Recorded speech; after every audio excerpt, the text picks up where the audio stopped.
Hello, everyone.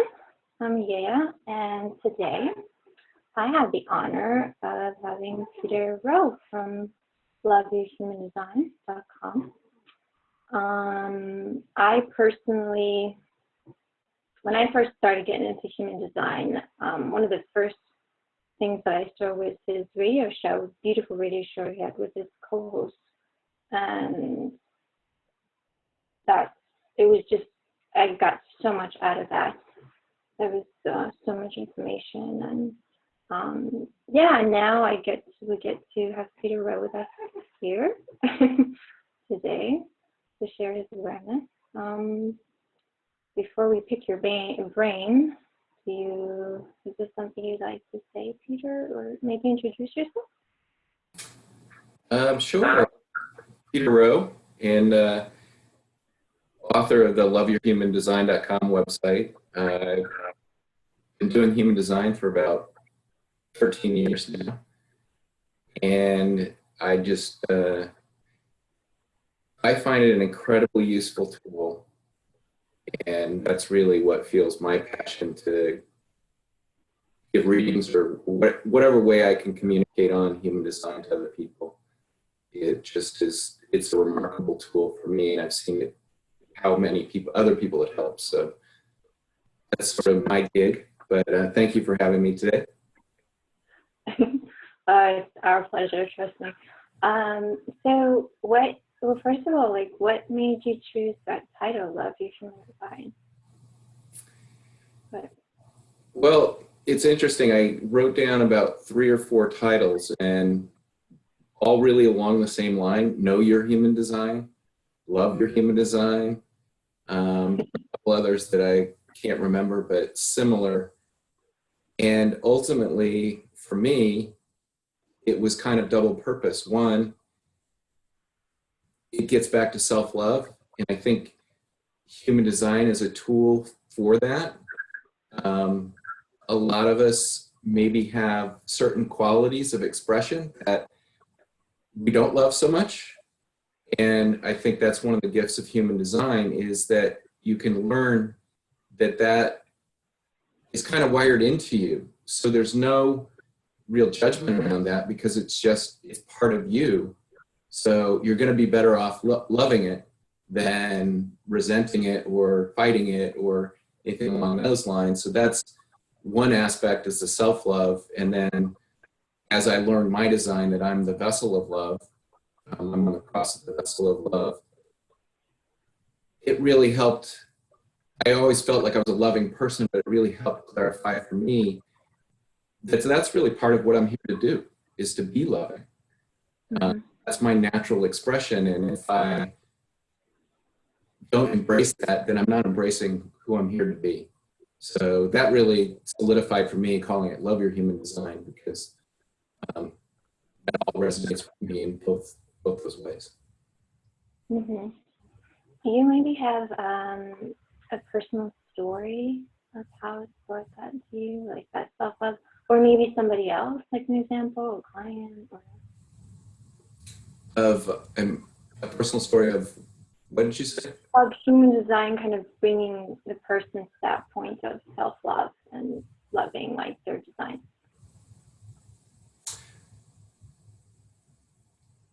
I have 2 that come to mind, and I'll just, in honor of brevity, I'll just be close. One of them, I was giving a reading to a friend's husband, and he was just in my face, and he was really making me, so every little piece that I was explaining about his design, he was really making me fight to justify, why is this? And then I realized he's the cross of contention. And I had looked at that cross before, so it was an epiphany for me, and it was an epiphany for him, because by the end of the hour and a half that I spent with him and his wife, he was like, wow, this is me. This really makes sense. But it was also an epiphany for me, because I had looked at that cross before and thought, well, that's kind of a tough cross to live with, contention. But what I realized was what the gift that was, he made me become clearer about anything I was talking about human design, because he made me earn it. He made me justify it. And so that was one epiphany, was just how all the different designs play together in human life. Another example is a woman that both my wife and I work with. She, when we first met her, was quiet as a mouse. Manifesting generator with a 3420. She should not be quiet as a mouse. She has energy wired to the throat. These days, you can't shut her up. But she just, understanding that that was her design, gave her the permission to speak up, and she's speaking her truth all the time now.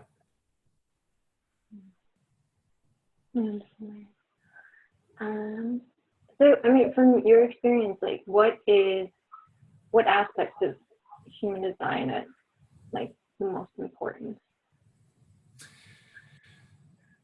As you say, I mean, because there's so many different, there's so many different elements, and I mean, it's all important, right? But, what do you find? It is. For me, I think when I'm giving someone a reading, or especially if they're just getting exposed to human design, I do focus a lot on the profile. I think the profile is the seasoning to your expression. It's the salt and pepper, because the profile comes from the lead energies of the sun and the earth. And so what's more impactful than the planetary energies of the sun and the earth on us humans?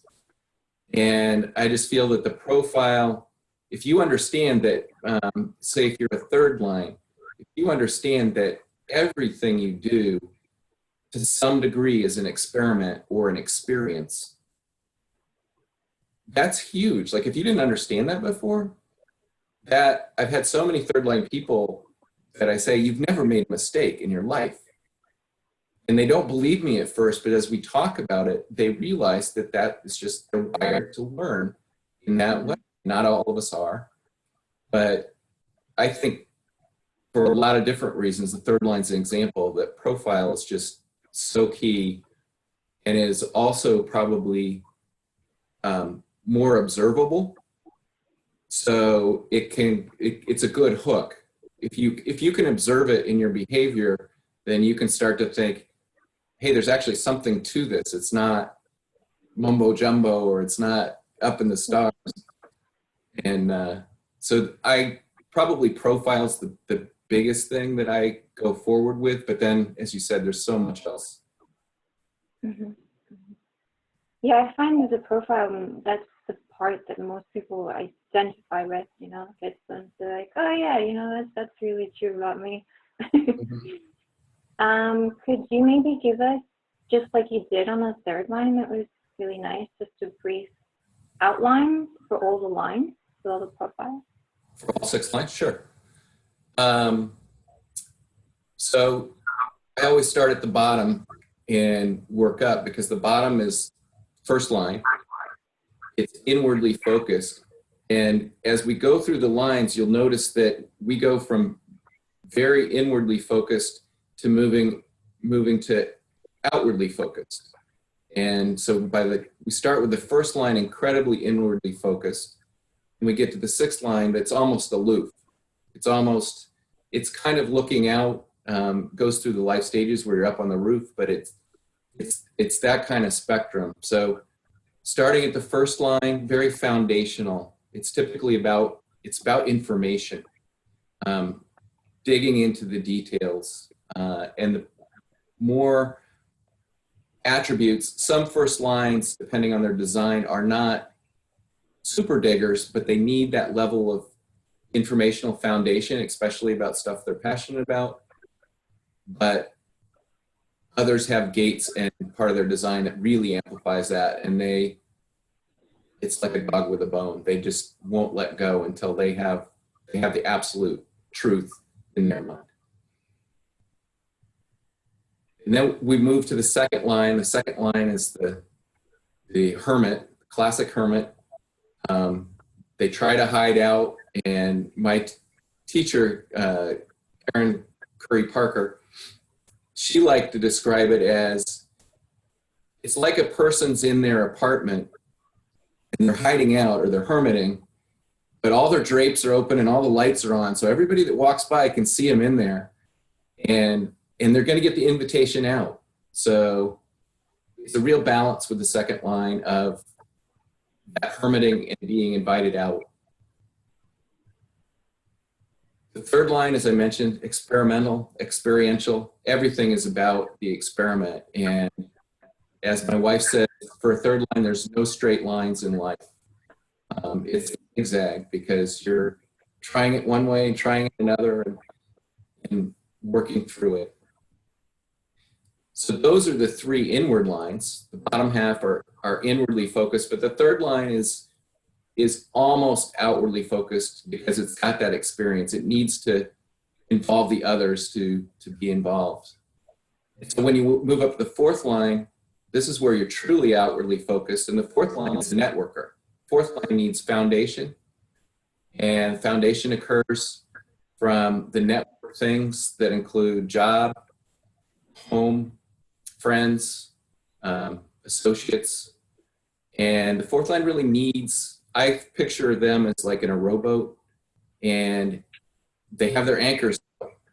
And if you start to pull up those anchors, the fourth line becomes a little bit unsteady, and most fourth lines do not want to pull up all their anchors at one time.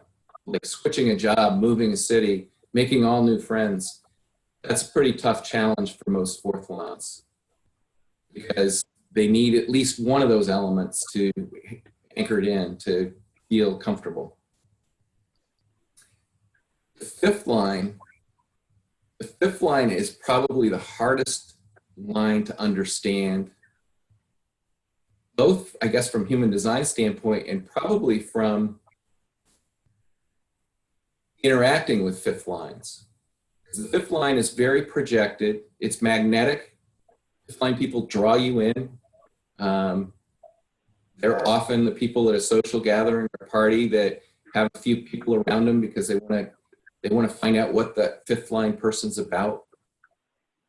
But they're very sophisticated, and it takes a long time to deeply get to know fifth line people because they have this sophistication, they have this depth of expression, of behavior, of action, and you can't see it on the first time, the first interaction with them. You need multiple interactions to see their whole library, to see all the different ways that they can go about being who they are. So because of that, the fifth lines also hermit because of that projection. There's always expectations kind of put on them, and they want to get out of that projection. So they need time as well. And lastly, the sixth line, it has that 3 stages of life. It's the only line that really is kind of goes through the transformation. And the sixth line starts out acting like a third line, very experimental in the early years. I have a star to prove it. Tricycle accident at age 3, driving down a hill.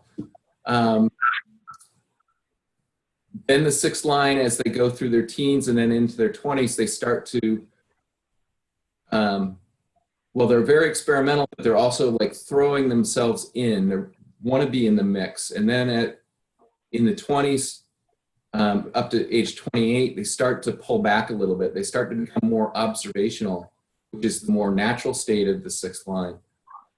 And at age 28, it's called going up on the roof. They become a little bit more aloof, a little less involved.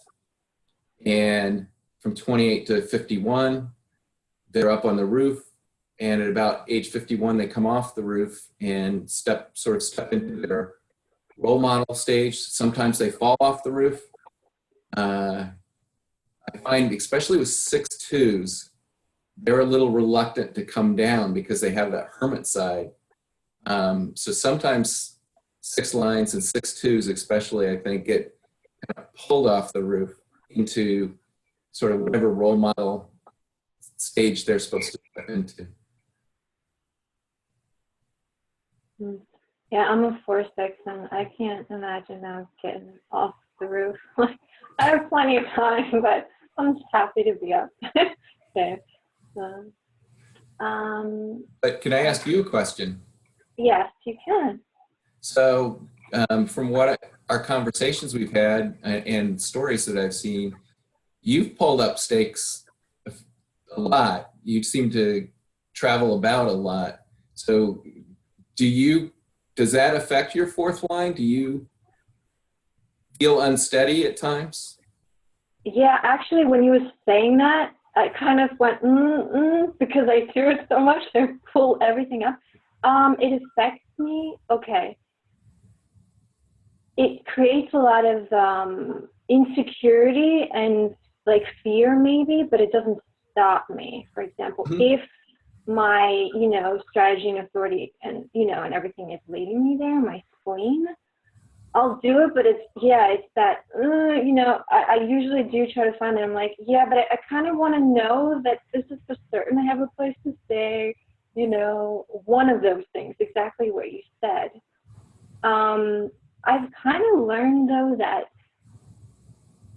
I don't know, I just have to go with the strategy authority and my spleen. So sometimes it seems there, but it's not like, 100% certain.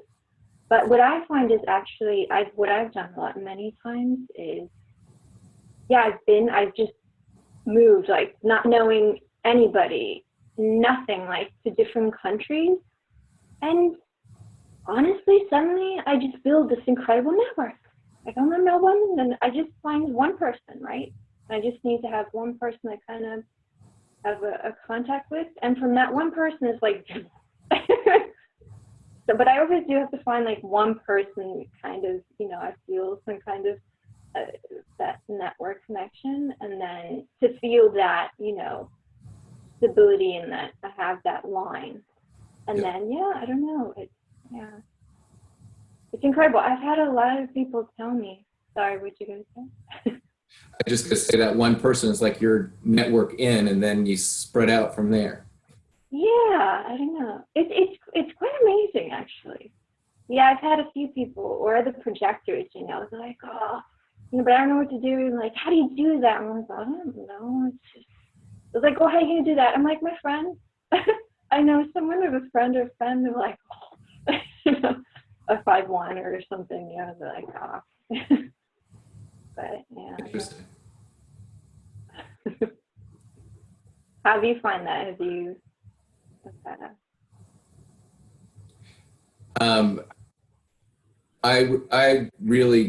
I feel that anxiety that you mentioned if multiple things are being pulled up. And when I was 13, I moved from living with my family to living in the Midwest to living with my brother in the New England states.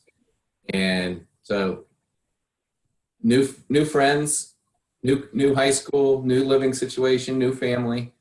That was really hard. That was a lot of anxiety. But like once I moved in with my brother, and I didn't really know him. He was 16 years older than me. But once I moved in and got that sort of initial thing, then I started to relax and feel more at ease. Yeah, I find, it's definitely very intense, not feeling ever a secure foundation, or I find if I start feeling, maybe the first 6, if I start feeling I don't have that, like the friends around me, I start to feel that, it makes you unsteady, unstable, like you don't belong or something,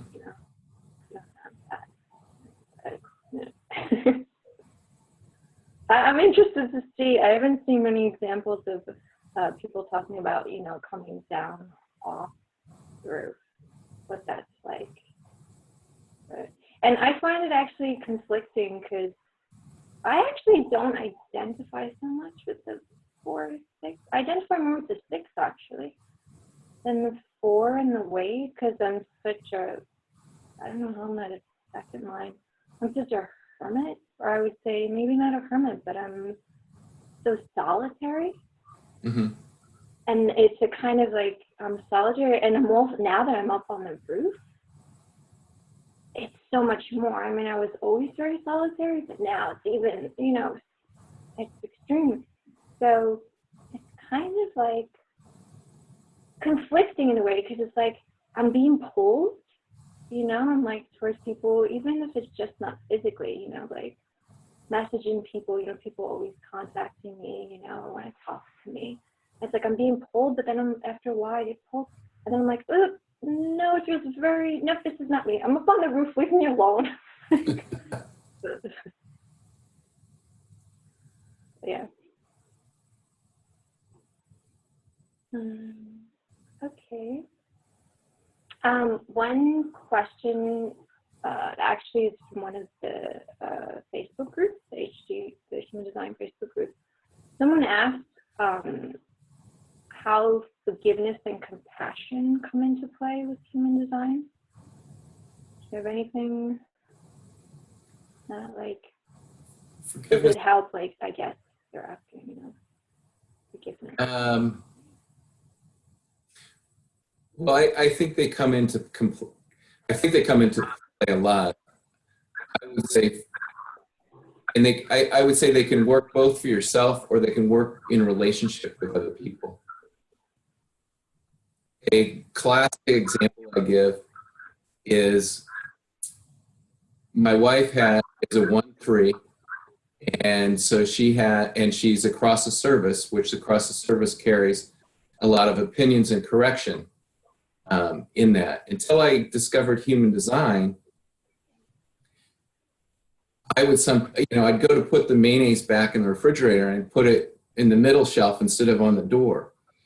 And I would be corrected that that's not where it goes.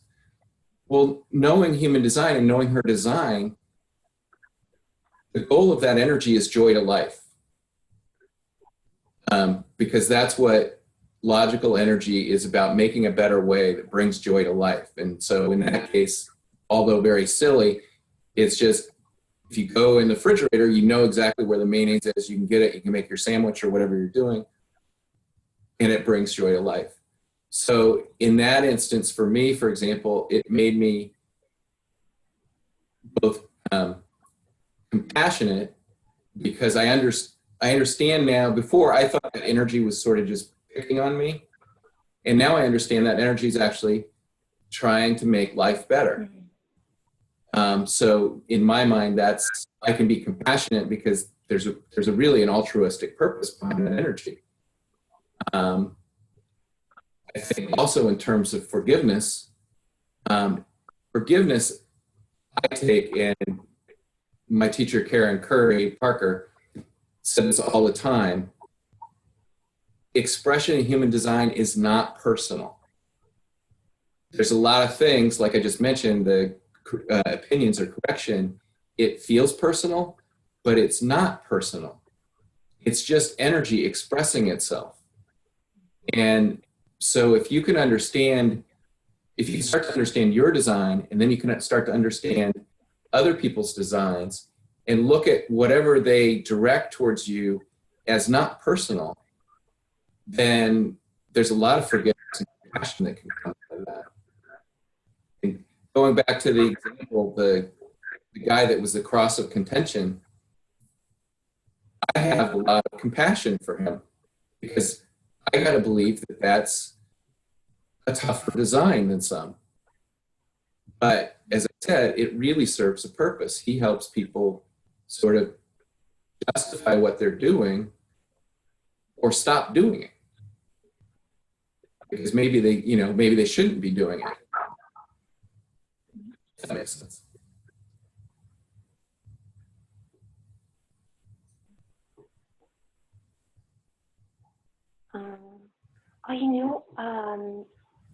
I really wanted to ask you, when we were speaking the last time, you mentioned something, you mentioned something about someone, I think it was your son, and you were talking about like if you don't have any motors, and you just have the ego center, something about then you feel like a reflector when it's not on. Yep. Do you remember that? Can you? Yeah. So his design, he just has the root and the spleen. And so both but you make a good point, because both the root and the ego center are pulse motors. And so pulse motors are either on or they're off. And so what I found as he was growing up was he would have days where his root was off. And since that's his only motor and that's his only channel, he would just have no energy at all. He probably once a month he stayed home sick from school for like a day or two. He most of the time it was never identifiable, like a strep throat or whatever, but he didn't have the energy to go, and he was better off. And I think people are better off if they have those type of designs, if that's like the only motor in their design. If it's off, then take your downtime. If you try to push through, you're actually it's probably gonna take longer for you to get your energy back, because you're pushing against a motor that's not ready to run yet. And so taking that downtime, and as you said, essentially with him just having those two centers, he becomes a reflector for a day or two until that root comes back on. Yeah, that makes sense. Yeah, I just remember when you said that. Yeah, I was like. And that's the case for you, right? Because you have the ego, and if that's off, then I guess you have the G to the spleen still. Yeah, the G to the spleen. Yeah. But no motor in that situation. No. Yeah, and that's what, when you said that, it was exactly what I was feeling that week. And I just had this voice or whatever. It was like, I feel like a reflector. And I was, it was just, and I felt that willpower, the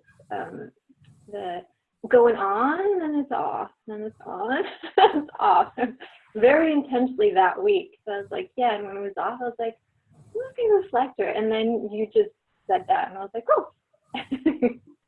There it is.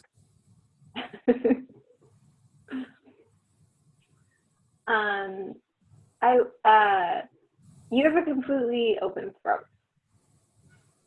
Yes. Which is quite rare, right? I think it's quite rare to have a completely open throat. I mean, there's a lot of gates there. Yes. Yeah. I don't know the percentage, but haven't had very many. Usually somebody has like at least one gate. In my case, I think I only have one gate on the other side pointing towards it. So there's a much lower chance to connect with people in terms of throat energy. I usually have to borrow it. Yeah, and that's so you're very wise about that. So would you like to maybe tell us about what that's like, having the completely open throat? That was probably one of the biggest epiphanies for me, was as I started to learn about that and understand it. It used to drive me crazy with my friends in high school, in college. We'd be sitting around, or we'd be at a party, and everybody'd be you'd be talking about whatever the subject was, and I would have something I wanted to say, and I would start to say it and just totally talked over by somebody with throat energy. And I always, it was, so it was a thing in my mind. It's like, I got to get a chance to make my say. I got to jump in there. And once I learned that, especially in group situations, now I just wait. because the thing about expression through the throat is if it's on time, if it's invited, if it's on time, it's going to be heard in a deeper way. And if you're, especially with an open throat, if you're trying to rush to get it in there, it's probably, if it's going to be heard, it's not going to be heard very deeply. And so after I learned this, I'm still friends with about 5 of my friends from high school. And we were together and the conversation was going on and I was just sitting back waiting for the opening. And my friend George said, I bet Pete's got something to say about that. And that was just like, that sort of solidified the whole thing. It's like, if I wait long enough, I maybe even get invited. And as you probably know, 8 of the 11 gates in the throat need invitation. And so if your expression is invited, it's going to be heard even better than if you just try to jump in. Yeah, my experience is kind of like always. I don't know. I mean, mine was actually not. It was almost like a pressure that I would have to speak because I was always so quiet. I was always so quiet as a child, as a teenager, you know. And I would get so anxiety when I was in a group of people because I knew they would turn around because I got that all the time, right? They would turn around and say, you know, why aren't you speaking? Or, you know, stop talking, you know, as sarcastically because I was so quiet, you know, but it would actually make, it felt like other people would get uncomfortable because I'd be in a group of people. And I just would have nothing to say. I'm just like, generally, just like, I have 2 gates in the throat. But it was just always, I don't know, I love silence. Like, it's not my thing, speaking, you know. I enjoy it sometimes. It always sounds like it's not my way of expressing myself, right? Like, I express myself through, at different times in different ways, like dancing. You know, when I write my stories, it's different. That's not really, I feel like when I'm speaking, it's my mind. I have to think, really. It's just not me, I guess, you know. So I had always that. Yeah, I found when I was actually going over the centers, that was the one I had more, like, that brought up more things for me, like from childhood and everything, like, thank you, you know, recognition. I'm not meant to be sitting there and talking to everyone that was telling me, speak. I'm like, no. Yeah. But, yeah. And most people have it defined, right? So. Yeah, I don't recall what the percentage is, but I think it's like 60. I don't know, 30% or something. But yeah, no. So that would be my undefined throat, though, right? I mean, the other thing too as well, but. For not speaking? Yeah. Yeah. And not feeling that words are my, you know, meaning. Yeah. Yep. Do you feel that way? I mean. I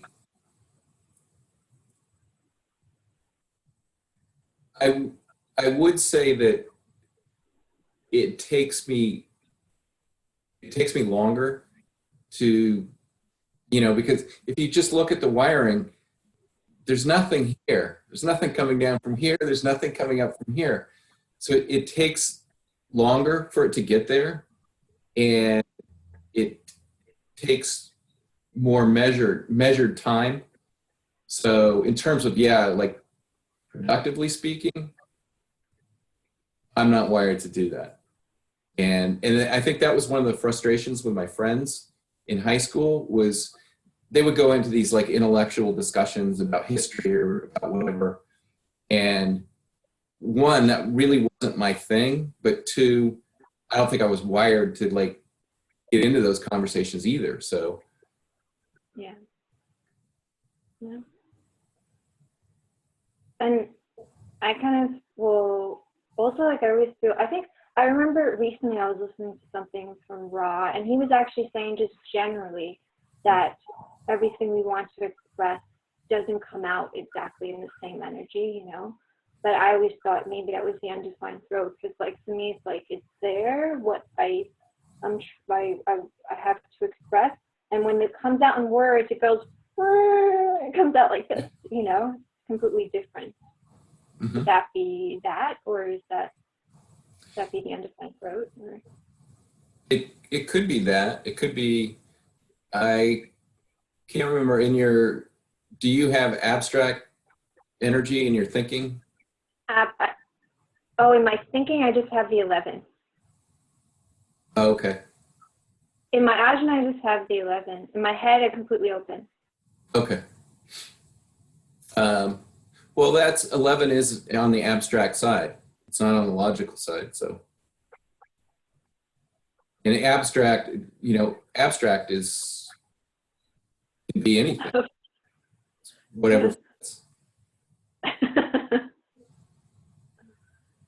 Okay. Do you have anything else to share on the undefined threat or the open threat? Anything else?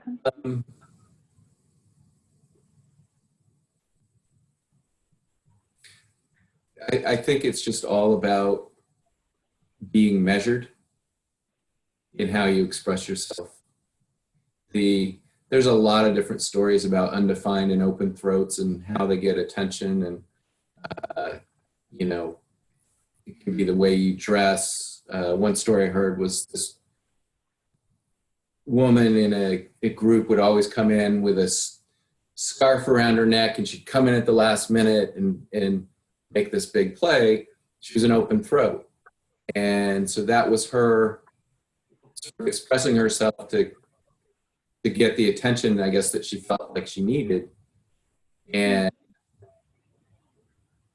you could go into, is that the not self or the self? And I think really just the tool with human design is to help you understand what you have. And then you could, if you were doing that, then you could make a decision whether that was really, really your true self, or you were doing something to try to compensate for something that you felt was a deficiency. Yeah. Yeah, I think that's generally for everything.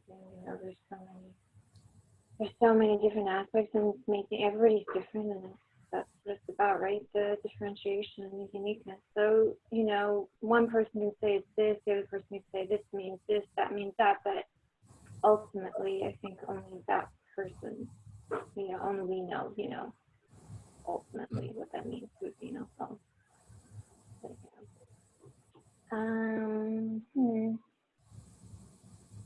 in your radio shows, one of the things that was I thought that was great is you had a lot of radio shows on radio talks on incarnation crosses, because that's something that you don't find info that easly on it, and I was really happy that you had my cross on there, and I love that they were an hour and a half or an hour and 15 minutes, but yeah, so if anybody's not is looking for information on their cross, you don't have them all there, right? There's too many, but you have quite a few. I have we did all the right angles, and we did some of the left angles. So I wish we did them all. Crosses are a real passion of mine. I feel from a spiritual standpoint that we're born into a vehicle, as they say in human design, that is going to support our life purpose.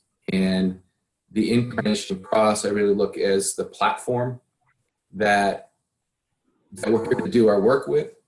And so I feel from a spiritual standpoint that, that's part of our gift is whatever that cross is carries, remarkable energies. And, because again, they're from the sun and the earth, they're they significantly impact us. So whether you get into sort of the, Ra taught it as a whole, Ra went through the whole cycle of the wheel of the 64 gates and taught a course where the incarnation crosses was really telling the story of how the energy transitions from one to another. So there's a really deep meaning from that. But I also think that if you simply look at the 4 gates that you have, that you can just look at those and tell a story, because each one of those has a particular energy and has a particular influence. And that's kind of what, I don't know if you've looked at Richard Rudd, Gene Keys, but that's kind of what he's doing, and he expanded on that as well.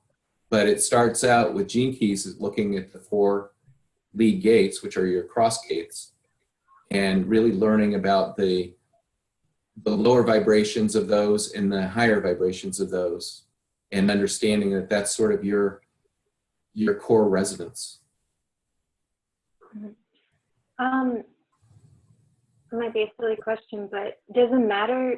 So the 4 gates in your incarnation cross, does it matter if, they're the ones, does it make a difference the ones that if your center's defined or undefined? Does it matter if the center they're attached to is defined or undefined? Does that make sense? Well, I look at the chart in terms of amplifiers. So if you, for example, if you have a gate in your cross and then you have the adjoining gate, that's potentially going to amplify or transform that energy. If it's just alone there off of either a defined or undefined center, it might be more pointed towards that particular expression. Whereas if you hook up with a gate that you have from one of the other planets, then you're going to have a channel and both those centers are going to be defined. That's going to potentially transform that energy a little bit, because now it's not just representing that one thing, but it's representing the channel and the centers. Sorry, 1 second, you went. Say that again? Oh wait, it went out. So it was like, whir, whir, whir. Can you repeat that? Sure. So if in your cross, let's take the gate 25 off of the G. Mm-hmm. If you just have that 25 on either a defined G or even an undefined G, it's going to resonate pretty strongly with the universal love vibe that the 25 has. But if it connects with the 51, then now you have the ego and the G defined, and you have the channel, and that's transform that energy to some degree.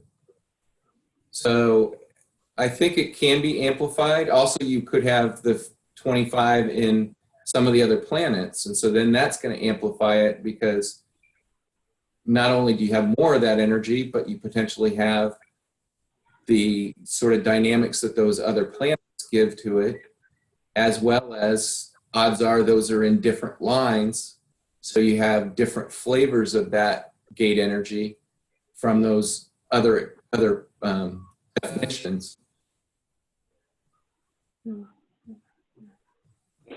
But overall, I think the 4 incarnation gates, I see them as kind of, they resonate with each other.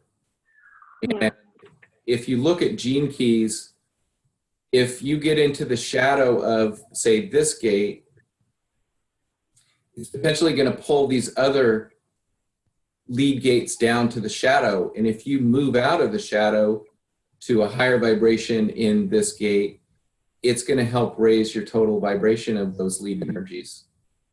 Kind of like harp or guitar strings. They vibrate together, and they can go lower or higher depending on where you're at. Do you have in your life, do you have a particular cross that you come across most? Any people with a specific cross? Yes. People talk about,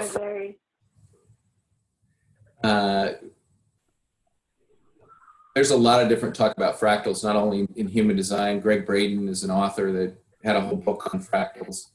But basically, you tend to work with or attract different designs. And I'd say cross of penetration and cross of service are the two crosses that just have a lot of, I have a lot of encounters with relatives, friends, family, people that sort of are drawn in, that sort of become our group of friends. There's a lot of high percent, like if you looked at the percentage worldwide, it's disproportionate to the people in sort of the inner group that my wife and I are friends with or working with. Would you like to maybe give us a summary kind of those two crosses? Did you mention those? Sure. I'm penetration, so it works for me. Cross of penetration, they're here to cut through the red tape. It's just, they'll get right to it. They're going to skip steps, and they have shock. They're here to wake us up in a way, because we can fall asleep with the red tape and sort of procrastination and all that, and they just cut right through it. Now, I've observed that you could call it a shadow side, is that even if they're not a third line, they can look kind of experimental, because sometimes when you skip those steps, you have to go back because you've missed something. But that's, in a nutshell, that's cross of penetration. Yeah. And the cross of service? So cross of service is here. As I said before, cross of service is a very logical cross. And it essentially, the logic circuitry goes from evaluating if something's good or not, having opinions about how to change it, working through the depth of that, bringing about correction, and then bringing joy to life. And basically all about, it's basically about being of service. A cross of service person is here to be of service. Now that might be to themselves. With any of the crosses, it might be you might be here just for yourself and to like live out the highest expression that you can of that level. It could be for others, it could be for a greater group. Mm-hmm. Do you mind if I ask you to tell me about a few different crosses? Sure. How about, I know I came recently across, there's some that I've just come across that I've never found anybody. How about the cross of spirit? Do you know anything about the cross of spirit? Very common. I haven't come across that one a lot. I'm assuming it has the gate 55 in it. I don't remember. I just remember I've only come across one person quite a few months ago. Like, I don't know. I haven't come across that one a lot, but if it has the 55, then the 55 is a highly charged emotional energy that has the potential to really lift us up. How about the cross of individualism? Individualism. That's another one that I haven't seen a lot.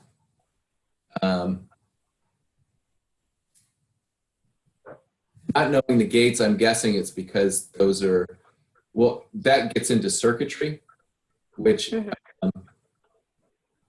circuitry is actually another thing that I think is really useful to understand in human design, because I think it's helped me a lot understand the world. Because in circuitry, we have tribal, which are the classic, nomad tribes that, that populated the earth, and then they grew bigger and bigger into countries and oh, we have that. et cetera. And it sounds like you've got a tribal dog there. There's some children outside playing. There's Coco.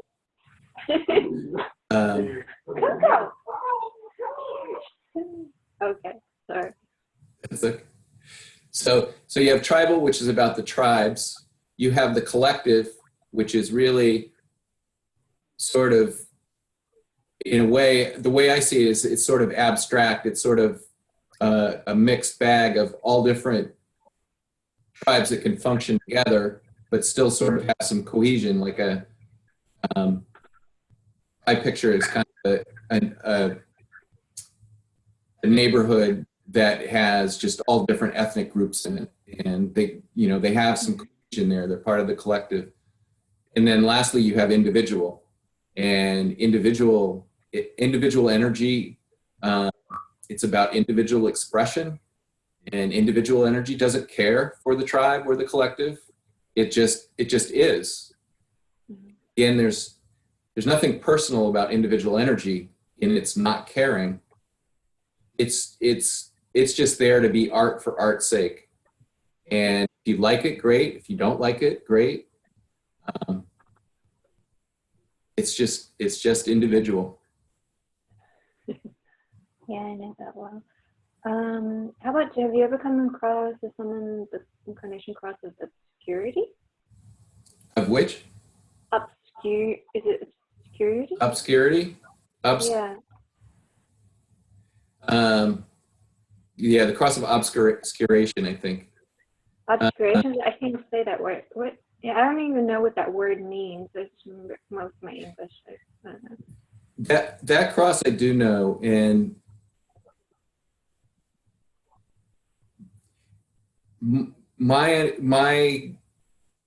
I haven't met a lot of people, but the couple of people I've met, basically, it's energy that gets lost in the details a lot. And so it obscures what's important.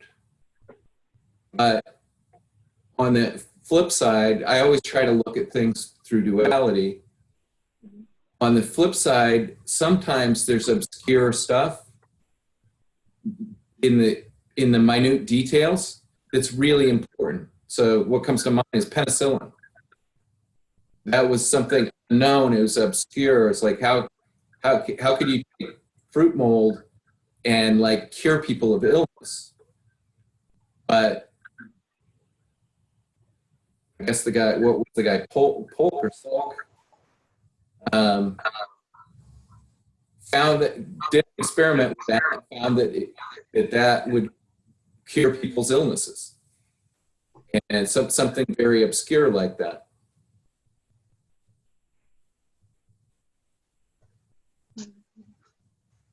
I've actually, I've come across quite a bit of people with that one.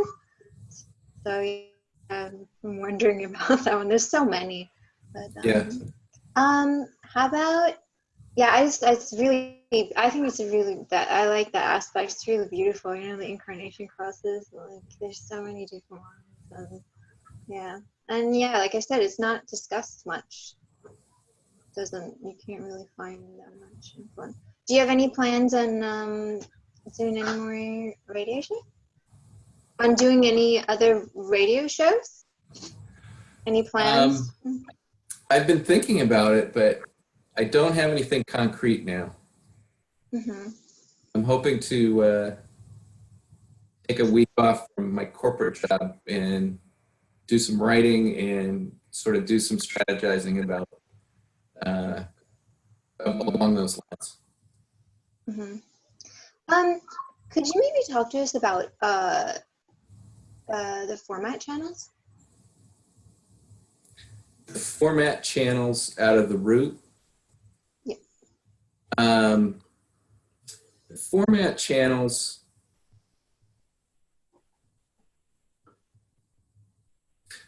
I see them as a pattern, sort of a pattern of how your energy expresses or gets started.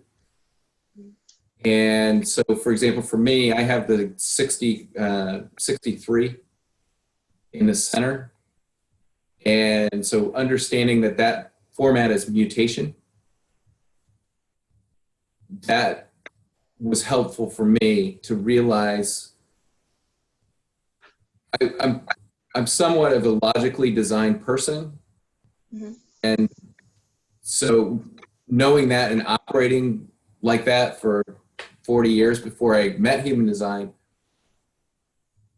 you kind of can start to think that, you know, it's just step A, step B, step C. That's the logical way to get started. But understanding that my energy, for example, is mutative to get started, that's a different way of looking at it. Mm-hmm. People that have the channel next to that, the 4253, that's a real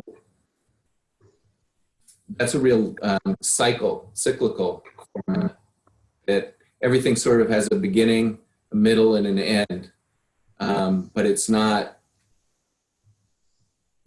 I always picture that one as, I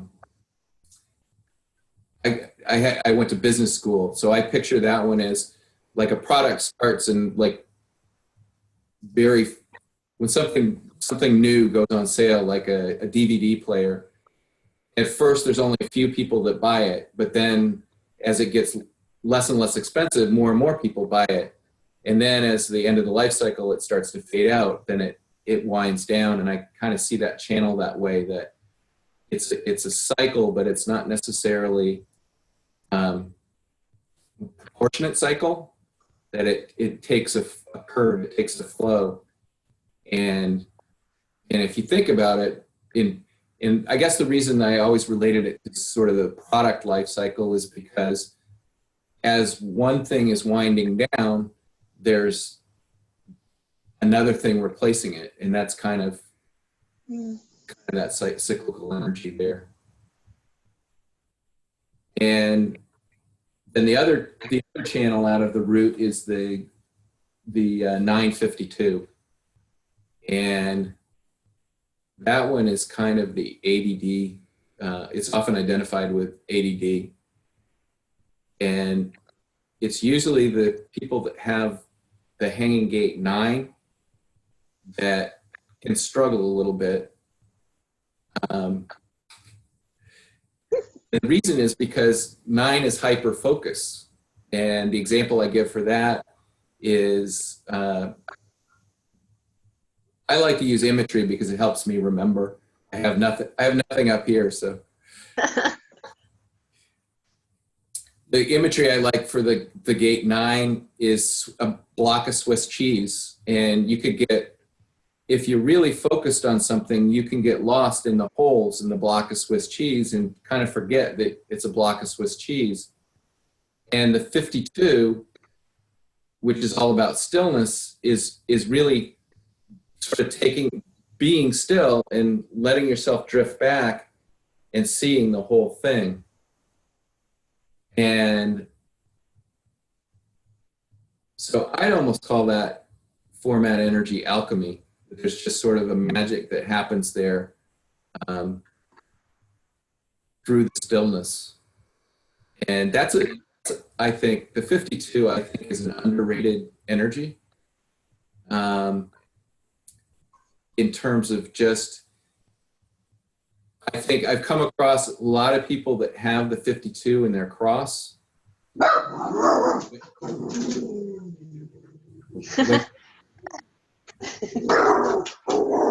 Of course, there's never anyone out and I decided today. Coco!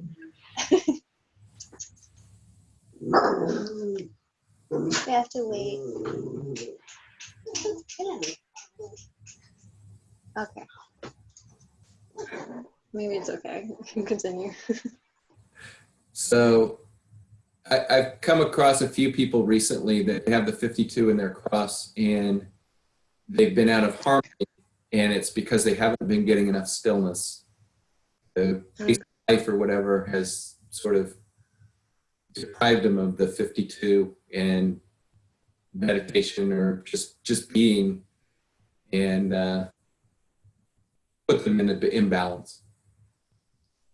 So say, for example, I have the gate 9, right? And if the other person has the gate 52, do we throw each other off balance? It could go either way. It depends, of course. You could, well, I mean, so like you could be so focused that you're pulling them out of their stillness, or they could be so still that you're like, come on already. But if it's in harmony, then you're both getting the benefit of that energy and coming to balance with the focus and the stillness. And with, so you have the 360 then? Yes. I have to look at your chart. But generally they dominate the function of the whole chart, right? The format channels. They can, yes. So that's how you do, they can dominate, and that's how you go about things. Hmm. And like, say you gate 53, right? It's about beginning things, right? So generally it's not about completing things. So you're kind of going and starting different things, and is it unhealthy for you to like complete something, or? No, it's like, I mean, I jump from thing to thing, right? So I start it, but then I go back to something else, and I go back. Maybe that's my ADD-ness, but and it goes through different things. Now, what really? I mean, I guess it depends what you defined like completion, right? right. Yeah, I mean, somebody with a 53 that's alone is probably designed to start more things than they're going to finish. Mm-hmm. But again, as you've talked about, it really goes back to honoring your authority and your strategy. And if it's right for you to start those things, then it's right. If you had the full channel, then you'd probably also finish those things more often. But the other thing is that we're all part of the choir, and we need people to start, we need people to finish, and we're all different. So one of the things I tell people that have the gate 29, which is the gate of saying yes, is and people with that gate 29 will overcommit a lot of times because they want to please, they want to say yes. There's other people in the world, so if you're always saying yes, you're potentially taking away something from somebody else. Somebody else might jump in and do that. So you can't look at it that, oh, if I say no, it's not going to happen. That's not a given. Mm-hmm.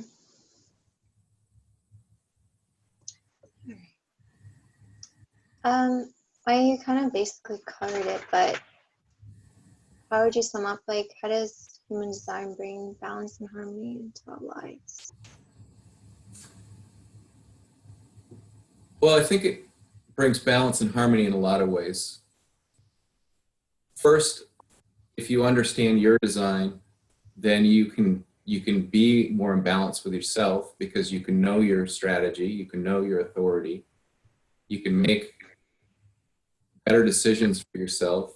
I always talk about, if you're going to invest time, materials, money, your effort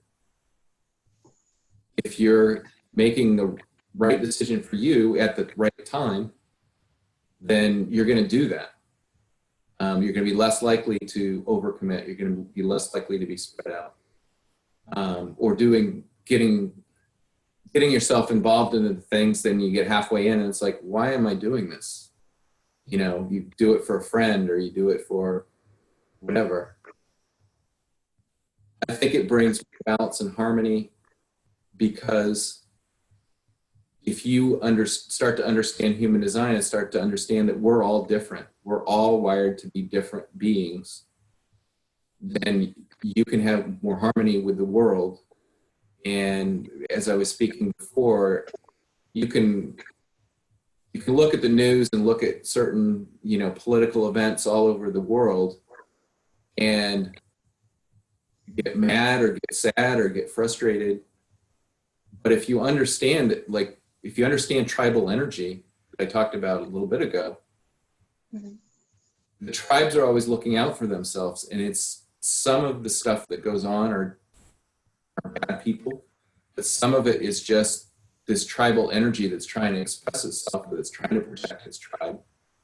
And even though it may become personal, it seems personal, it's at the core of it, it's really just energy. And so I think you can have, for me, when I look at the world that way, I still get upset. I still turn off the news because I don't want to hear about it anymore. But I also, there's a level within me that understands that it's all just energy.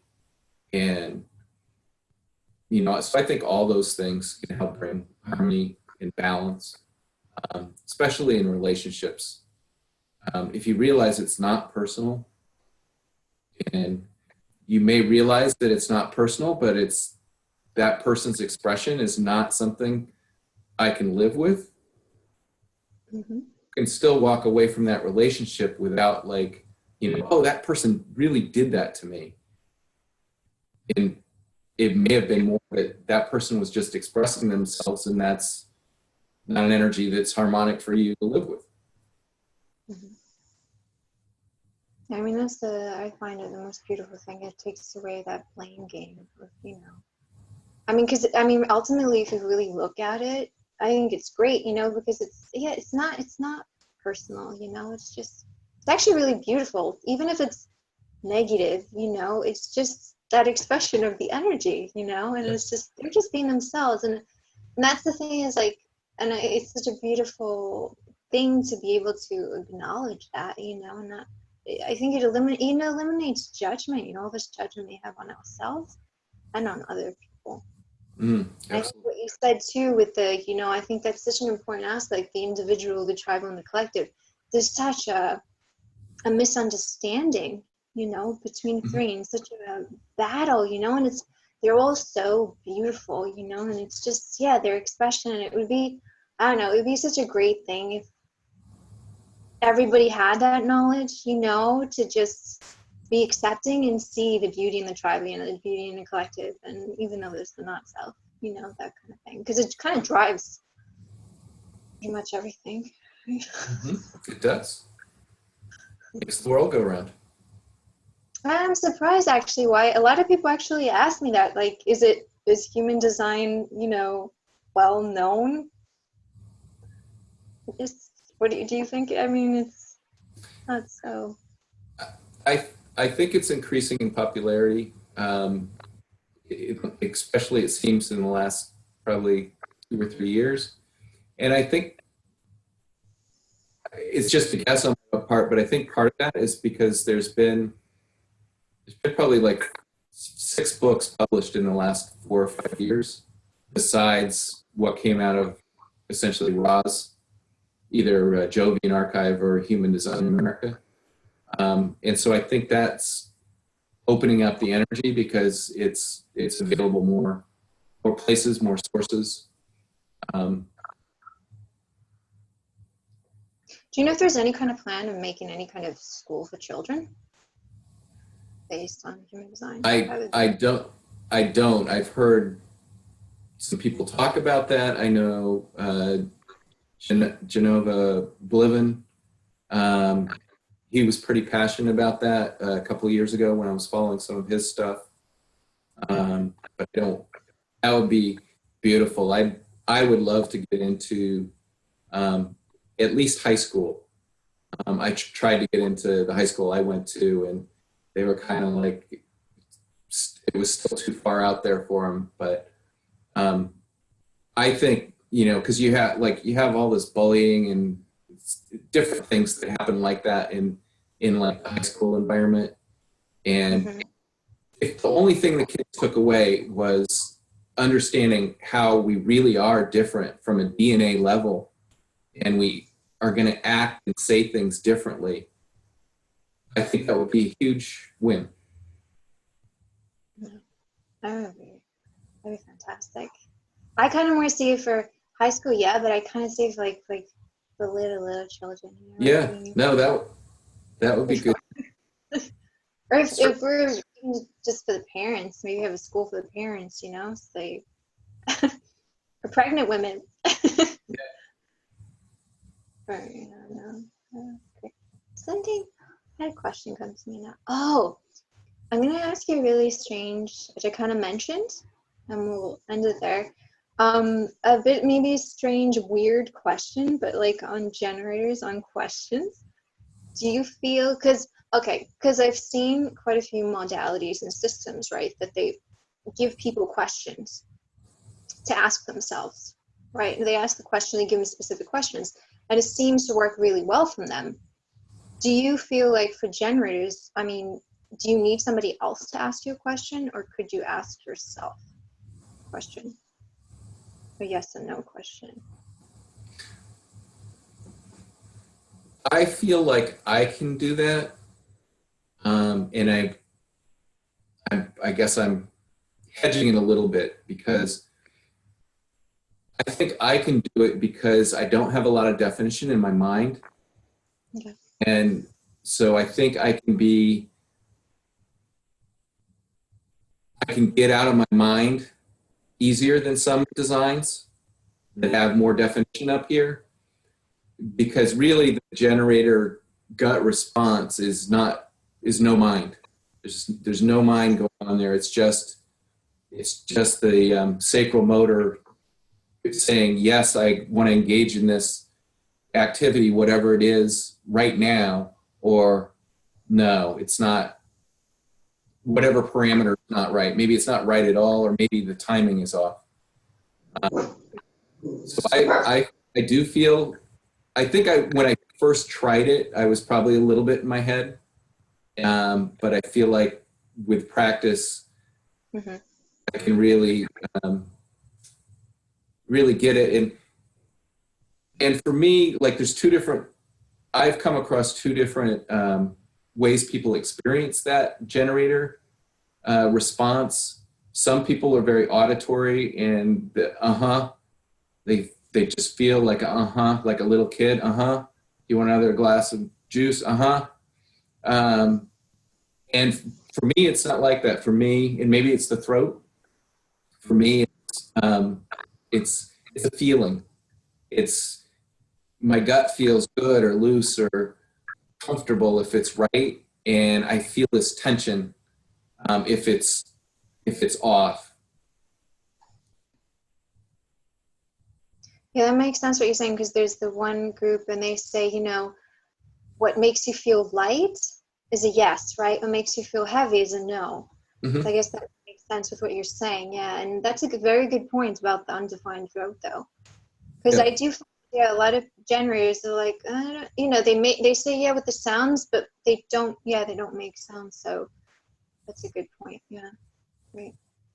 Okay, well, thank you very much. Do you have anything maybe you'd like to say, or a message or anything to me before we close? I guess I would just say, if you're interested in human design, then I encourage you. I think you'll find it's a valuable tool. I always, some people get very serious about it, and to me, it's a tool. It's a fabulous tool, and I get excited about it. But it's still a tool. It's not it's not the Bible, or it's not a, you know, written on a stone tablet or anything. It's about energy and it's about expression. But it's a fabulous tool. And loveyourhumandesign.com. I've got a lot of free information. I do readings, and I do reports. But however you go about it, there's a lot of information out there. Like I said, there's 5 or 6 books now, you know, very specifically on human design, as well as some peripheral stuff. So I encourage you to dig in. If you're just coming across human design, I think you'll find it very interesting. And thank you for having me today. No, thank you very much. I apologize for Coco the dog. She actually never does that. That's okay. I love dogs, so. Yeah. She's ready for her a play. Little play game. All right. Well, thank you very much. Thank you.